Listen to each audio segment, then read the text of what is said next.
कौन कहता है कि आसमान में सुराख नहीं हो सकता। एक पत्थर तो तबीयत से उछालो यार, सोचिए। अभिजीत दीपके के आंदोलन के बाद स्कूल में, देश भर में स्कूलों की स्थिति का जायजा लोग ले रहे हैं और नतीजा आपके सामने है। योगी सरकार ने लगभग 600 करोड़ का फंड जारी किया है। राजस्थान सरकार को फंड जारी करना पड़ा है। महाराष्ट्र सरकार ने सरकारी स्कूलों के जांच के आदेश दिए हैं और ये सब तब हुआ है जब सोशल मीडिया पर आवाज उठ रही है। टीवी अखबार अभी भी इस खबर से दूर है। तो मैं जो पहले से आपको कह रहा था कि इस देश में जब तक टीवी अखबार, पत्रकार बर्बादी के लिए कारण है, क्योंकि जो संस्थागत मीडिया है उसे ना आपके रोजगार से मतलब है, न उसे स्कूल से मतलब है, न उसे अस्पताल से मतलब है। वो सिर्फ और सिर्फ सरकार की चापलूसी कर रहा है और सरकार को लग रहा है कि देश में सब बेहतर है। तो मैं बार बार कह रहा हूं, किसी भी लोकतंत्र में सबसे ज़रूरी होता है मीडिया, टीवी और अखबार।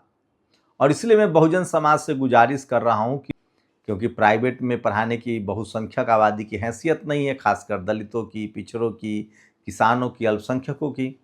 सरकारी स्कूल हो या फिर सरकारी अस्पताल, सरकारी नौकरियां, ये सब बहुजनों के लिए ज़रूरी है। इसलिए आपके ज़्यादा पत्रकार होने चाहिए। इसलिए आप अपना मीडिया हाउस बनाइए, पत्रकार बनिए। इसलिए नेशनल दस्तक की कोशिश है कि हम एक बड़ा मीडिया हाउस खड़ा करें और हजारों जब तक बहुजन समाज के पत्रकार नहीं होंगे, सोचिए दर्जनों लोगों पर एफआईआर हुआ। ये ममता त्रिपाठी हैं, ये आरक्षण के खिलाफ हैं, लेकिन सोचिए योगी सरकार से सवाल पूछने पर इनके खिलाफ एफआईआर किया गया 6। ये अभिषेक उपाध्याय हैं, इन पर भी 6 एफआईआर किया गया। लेकिन ये दोनों लड़ रहे हैं, भिड़ रहे हैं। ये इसलिए बता रहा हूं कि बहुजन समाज के लोगों को मानसिक रूप से डर से बाहर निकलना पड़ेगा। जब आप डर से बाहर निकलेंगे तभी समाज आपके साथ खड़ा होगा। हाँ, हमें अजीत भारती जो देख रहे हैं इसके तरह गालीबाज नहीं होना है। हमें संवैधानिक दायरे में रहकर संवैधानिक अधिकारों के लिए बात करना है। हम सब ने देखा है जंतर मंतर पर जो लोग यूजीसी रोल बैक करवाने आए थे और आरक्षण खत्म करना चाहते हैं, उन्होंने किस किस तरह की गालियां दी हैं। लेकिन वही एक अभिजीत दीपके हैं जिन्होंने बोस्टन से आने के बाद राजधानी दिल्ली में जंतर मंतर पर धरने पर बैठे और देश के स्कूल, अस्पताल, बेरोजगारी को बहस में ला दिया और पूरे देश के युवा जो हैं अब बोलने लगे हैं। सरकार अभी भी डरा रही है। अभिजीत की टीम पर एफआईआर हुआ है, उनके साथ मारपीट हुई है राजस्थान में। मारने वाले कौन है सबको पता है, जो आरोपी लोग हैं। उनके साथ जयपुर में भी मारपीट हुई थी, अभिजीत दीप के साथ खुद। अभी एक और एबीपी के समर्थकों ने उन पर हमला किया था। लेकिन इसकी कीमत चुकानी होती है। जब आप अगर चेंज की बात करते हैं तो आपको उसकी कीमत चुकानी होती है। आपको आखिर संवैधानिक तरीके से फिर भी आवाज़ उठानी पड़ेगी। तो चलिए, देर सवेर ही सही, अब सरकारों को लग रहा है कि स्कूल, अस्पताल तो ठीक करना पड़ेगा। लेकिन मैं फिर कह रहा हूं, बीजेपी के सत्ता से बाहर जाने में अगर सबसे ज़्यादा किसी की भूमिका है तो वो टीवी अखबार की है, और वो भी बहुत जल्द होने वाला है। क्योंकि टीवी अखबार ने पिछले 12 साल में सरकार को इतना अंधेरे में रखा है कि आम जनता उनसे नाराज है। और लगभग 65 करोड़ इस देश में जेनजी हैं, उसमें से 50 से 55 करोड़ लोग तो नाराज हैं।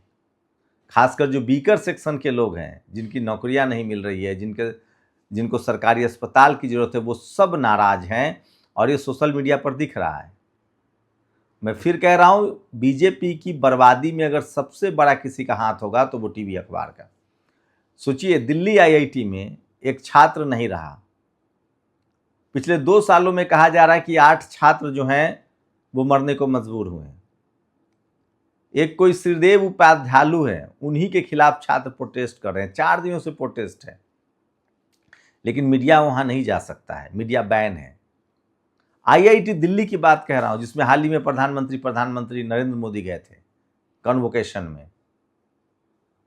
आईआईटी आपके बच्चों के लिए सुरक्षित नहीं है, आईआईएम सुरक्षित नहीं है, आईआईटी सुरक्षित नहीं है, कॉलेज यूनिवर्सिटी सुरक्षित नहीं। आपने देखा रोहित वेमुला। इसीलिए यूजीसी जैसे गाइडलाइंस आए थे कि कोई किसी के साथ भेदभाव न करे। तो सोचिए, इस तरह के हालात हैं, लेकिन टीवी अखबार आपको ये खबर दिखाएगा ही नहीं। क्योंकि उनसे आपका सरोकार की खबर नहीं है। टीवी अखबार वहीं एक्टिव होता है जहां बीजेपी और आरएसएस की सरकार नहीं है। सोचिए, राहुल गांधी विदेश जाए और विरोध हो जाए तो खबर चलेगी कि नहीं? अखिलेश यादव, हेमंत सोरेन विदेश जाएं, मायावती जी चली जाएं, खबर चलेगी कि नहीं? चलेगी। मोहन भागवत का जमकर अमेरिका में विरोध हो रहा है, लेकिन आपको खबर नहीं दिखाई जाएगी। तो अब इस देश में टीवी अखबार, जिसको आप, वो खबर दिखाने के लिए नहीं है, खबर छुपाने के लिए है। और इसलिए राजेंद्र प्रसाद सिंह कहते हैं कि टीवी अखबार जो पिछले 12 साल से आपको दिखा रहा है वो खबर नहीं, प्रचार है। और यही टीवी अखबार जब दलित पिछड़े होते हैं तो बहुत खूंखार बन जाते हैं। सोचिए, मध्य प्रदेश में एक बीजेपी के विधायक अपनी कार को फायर ब्रिगेड से साफ करवा रहे हैं। वो कह रहे हैं हमारा क्या लेना देना, हमारे कर्मचारी साफ करवा रहे थे। तो सोचिए, ये रिस्पॉन्सिबिलिटी ले ही नहीं रहे हैं, क्योंकि बीजेपी के नेताओं को और उनकी सरकार को पता है कि हमसे कोई सवाल ही नहीं पूछेगा, मीडिया हमारा है, जेब में है। और मीडिया क्यों जेब में है इसकी वजह भी बताऊंगा, वीडियो को अंत तक देखिए। इसकी वजह है जो आरएसएस की जाति है वही मीडिया की जाति है। भारत जाति प्रधान देश है, यहां जमकर जातिवाद होता है, तो जो आरएसएस की जाति है वही मीडिया की जाति है। इसीलिए रिजर्वेशन है, रिप्रेजेंटेशन के लिए। गुड़गांव में ये देखिए सड़क गड्ढा हो गया, लेकिन मीडिया आपको टीवी अखबार नहीं दिखाएगा, ये सोशल मीडिया पर खबरें चल रही है। गुड़गांव में गड्ढा हो गया, लेकिन आपको नहीं दिखाया जाएगा। देश भर में स्कूल अस्पताल की खबरें दिखाएंगे तो आप पर एफआईआर हो जाएगा। अब इंडिविजुअल पत्रकार कहां तक केस मुकदमा लड़ेगा? आप सोचिए। तो ये सब काम संस्थागत मीडिया का था, लेकिन ये संभव हो सकता है अगर आप इंडिविजुअल पत्रकार को इतना मजबूत करें। अगर सबके पास 50 मिलियन, 40 मिलियन, 100 मिलियन सब्सक्राइबर हो तो वो लड़ सकते हैं, बोल सकते हैं, उनका इम्पैक्ट होगा। मैं इसीलिए कह रहा हूं, इस देश की जो संस्थागत टीवी अखबार है, जो मीडिया है, जिसको हम लोग कास्टिस्ट मीडिया कहते हैं, जहां एक जाति विशेष के लोगों का कब्जा है, जो मालिक भी हैं, संपादक भी हैं, पत्रकार भी हैं, वो इस देश के तमाम मुद्दों को नहीं दिखाएंगे, क्योंकि वो सरकार से गाइड होते हैं। लेकिन सभी सरकार से गाइड नहीं होते हैं, वो सिर्फ आरएसएस और बीजेपी की सरकार से गाइड होते हैं, क्योंकि आरएसएस बीजेपी की जो जाति है वही इस मीडिया की जाति है। वही सोचिए, आरक्षण के खिलाफ जो लोग हैं वो किस तरह की कॉन्स्पिरेसी रच रहे हैं। वो लोगों को तोड़ रहे हैं, कह रहे हैं एससी एसटी एक्ट का विरोध करे ओबीसी, किसान समाज। अरे किसी कानून का क्यों विरोध कोई करेगा जो वो अपराध करता ही नहीं है? सोचिए। और किस कानून का इक्का दुक्का बेजा इस्तेमाल नहीं होता ये भी बताइए, तब तो कोई कानून ही नहीं होना चाहिए। ऐसा भी रहा इस देश में कि अपराध करने वाले, रेप करने वाले को टीका चंदन करके छोड़ दिया जाता था। उस व्यवस्था को क्या कहते हैं आप लोग कमेंट करके बताइए। तो क्या आप वैसी ही व्यवस्था चाहते हैं कि आप अपराध करें तो कुछ नहीं, हम आह कर दिए तो खता हो गई? सोचिए, इस देश में एक गालीबाज पत्रकार है, उसको वो पूरे समाज को अपने साथ जोड़ रहा है, कह रहा है ये मेरे समाज की, मतलब वो गालियां वो देता है और वो इंडिविजुअल लोगों को गाली देता है। और वो अब जब मुसीबत में उस पर एफआईआर हुआ है तो कह रहा है समाज की जिम्मेदारी है।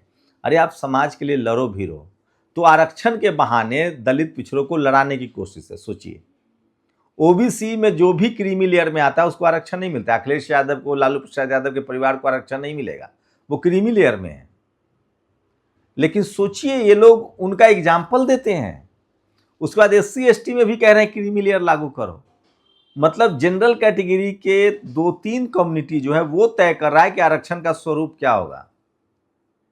आप सोचिए।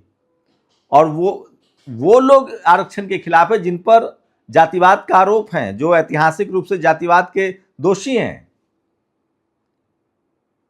तो ये अद्भुत देश है। और क्योंकि दलित, पिछड़े, किसान, आदिवासी, अल्पसंख्यक समाज के लोग बोल नहीं रहे हैं, इसलिए उनको ये दुर्दशा झेलनी पड़ रही है। लेकिन अभिजीत दीपके ने जिस तरह से स्कूल का आंदोलन चलाया, अब स्कूलों पर ध्यान हो रहा है, बात हो रही है। मैं फिर कह रहा हूँ, स्कूल, अस्पताल, पढ़ाई लिखाई के बारे में बात कीजिए, तभी देश की आर्थिक स्थिति अच्छी होगी। भ्रष्टाचार के खिलाफ बात होनी चाहिए। तो ये बहुत ज़रूरी है। और मैं फिर कह रहा हूँ, आरक्षण के खिलाफ जो लोग भी बोल रहे हैं, खासकर एससी एसटी ओबीसी के, वो ईडब्ल्यूएस के खिलाफ नहीं बोल रहे हैं। आरक्षण एक संवैधानिक अधिकार है और इस देश की बहुसंख्यक आबादी तो अभी 50% स्कूल कॉलेज ही नहीं गई है। आरक्षण की और जरूरत बढ़ेगी जब सब समाज स्कूल जाएगा। और मैं फिर कह रहा हूँ, जो लोग स्कूल नहीं बनाना चाहते हैं सबके लिए, जो लोग सबको चपरासी नहीं बनने देना चाहते हैं, जो इस देश की बहुसंख्यक आबादी को सिर्फ गुलाम, बंधुआ मजदूर या लाचार और बेबस देखना चाहते हैं, वो राष्ट्र प्रेमी तो कतई नहीं हो सकते हैं, वो राष्ट्र विरोधी हो सकते हैं। क्योंकि कोई मुल्क तभी मजबूत मुल्क बनेगा जब उस देश के हर लोगों को बराबर की हिस्सेदारी मिलेगी। सोचिएगा जरूर। शुक्रिया। दस्तक की आपसे गुजारिश है कि अगर इसको बचाना चाहते हैं तो नेशनल दस्तक को सब्सक्राइब करने के लिए रेड कलर के सब्सक्राइब बटन को दबाएं, फिर बेल आइकन की घंटी दबाएं। नेशनल दस्तक को बचाने के लिए बहुत जरूरी है कि हर खबर को शेयर करें, लाइक करें, कमेंट जरूर करें।